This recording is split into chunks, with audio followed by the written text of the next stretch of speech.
حضرت داتا علی البیری رضی اللہ عنہ خود لکھتے ہیں، آپ فرماتے ہیں کہ حجاب دو طرح کے ہیں، حجاب دو طرح کے حجاب ہیں، ایک حجاب رحمی اور ایک حجاب رحمی، پڑھا کون یاد؟ ایک حجاب رحمی اور ایک حجاب رحمی۔ حجاب رحمی کیا ہوتا ہے؟ کلا بل رعانی علی قلوبہم، قرآن کی آیت ہے۔ یہ حجاب رحمی ہے جو انسان کے دل پر حجاب آ جاتا ہے، ایسا حجاب جب موت لگ جاتی ہے تو اس کے بعد ہدایت نہیں ملتی کہ وہ حجاب رحمی ہے، تو گناہ ختم ہونے والا ہے۔ اور دوسرا حجاب رحمی ہے، حجاب رحمی کیا ہوتا ہے کہ دل پر حجاب آتا ہے کسی گناہ کی وجہ سے، کسی غفلت کی وجہ سے، کسی اور معاملے کی وجہ سے دل پر ظلمت آ جاتی ہے، اور جب یہ ظلمت آتی ہے تو پھر کسی کی نکاح کی وجہ سے وہ ظلمت دور ہو جاتی ہے، وہ حجاب ہو جاتا ہے۔ آپ فرماتے ہیں کہ اگر کسی کے دل پر حجاب رحمی آ جائے تو وہ میری کشف المحجوب کا مطالعہ کرے، اس کے مطالعے کی برکت سے اس کا حجاب رحمی اٹھ جائے گا، اس کا حجاب رحمی اٹھ جائے گا۔ یہ حضرت داتا علی البیری رضی اللہ عنہ کی کتاب کشف المحجوب ہے، اس کا بیان ہے کہ اگر کسی پر گناہ کی وجہ سے، کسی سستی غفلت کی وجہ سے حجاب رحمی آ جاتا ہے تو حضرت داتا علی البیری کی کتاب کشف المحجوب پڑھنے سے اس کے حجابات اٹھ جاتے ہیں۔ اور حضرت شاہ ولی اللہ محدث دہلوی، یہ جو توجہ کی بات کر رہا ہوں، نکاح کی بات کر رہا ہوں، حضرت شاہ ولی اللہ محدث دہلوی لکھتے ہیں کہ جب زمین گندی ہو جائے، میلی ہو جائے، نجاست روز ہو جائے،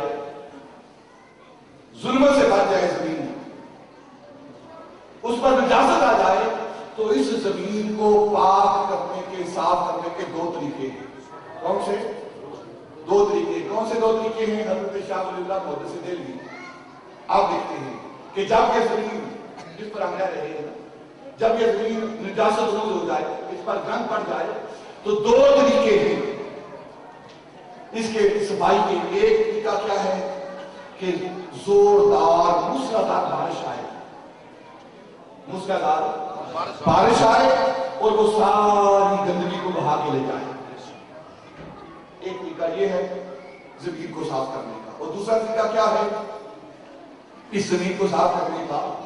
آپ بتاتے ہیں دوسرا طریقہ یہ ہے کہ تمازت آفتاب، پورے جوگن پر آفتاب نکلے، اس کی حرارت اور گرمی اتنی ہو کہ وہ ساری گندگی کو جلا دے اور وہ گندگی ختم ہو جائے۔ یہ دو طریقے ہیں اس زمین کو پاک کرنے کے۔ پھر آپ فرماتے ہیں کہ اگر یہ زمین جس پر ہم رہتے ہیں یہ اگر گندی ہو جائے تو اس کو دو طریقے ہیں، اور اگر یہ دل کی زمین گندی ہو جائے تو اس کے بھی دو طریقے ہیں، اس کے بھی دو طریقے ہیں۔ وہ دو طریقے کیا ہیں؟ آپ فرماتے ہیں جب یہ دل کی زمین گندی ہو جائے، اس پر نجاست آ جائے، جلادت آ جائے، تو ایک طریقہ جو دوسرا دار بارش کا کام کرتا ہے وہ کیا ہے؟ وہ شہد کی صحبت ہے، شہد کی صحبت ہے۔ شہد کی صحبت میں بیٹھو، رحمت کی دوسرا دار بارش ہوگی، ساری جلادت دھل جائے گی۔ اور پھر دوسرا طریقہ کیا ہے؟ وہ اس کی توجہ ہے، وہ حرارت والی توجہ، اس کی توجہ کے اندر اتنی حرارت ہوتی ہے کہ جب وہ توجہ دیتا ہے تو ساری غلاظت کو جلا کے راکھ کر دیتا ہے اور دل کی زندگی کو پاک اور صاف کر دیتا ہے، پاک اور صاف کر دیتا ہے۔ یہ دل کی زمین صاف ہوتی ہے، یہ اولیاء کی توجہ سے صاف ہوتی ہے، شہر کی توجہ سے صاف ہوتی ہے۔ یہی وجہ ہے کہ جو شیوخ سے اولیاء سے دور ہیں ان کے ذہن کے اندر تو علم ہے لیکن دل کی زمین گندی ہے،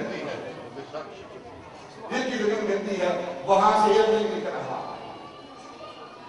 وہاں سے علم نہیں نکل رہا۔ یہی وجہ ہے کہ گمراہی پھیل رہی ہے۔ اولیاء اللہ، بزرگان دین، ان کی حالت کیا تھی کہ وہ نگاہ سے کلمہ پڑھاتے تھے، کیونکہ اندر سے خیر نکلتا تھا، علم نکلتا تھا، پھوٹتا تھا، اندر سے علم پھوٹتا تھا اور باہر نکلتا تھا۔ اور جو وقت کے مولوی ہوتے ہیں، دنیا دار ہوتے ہیں، ان کا علم دماغ پر آتا ہے، بس دماغ پر آتا ہے اور یہیں سے فارغ ہو جاتے ہیں۔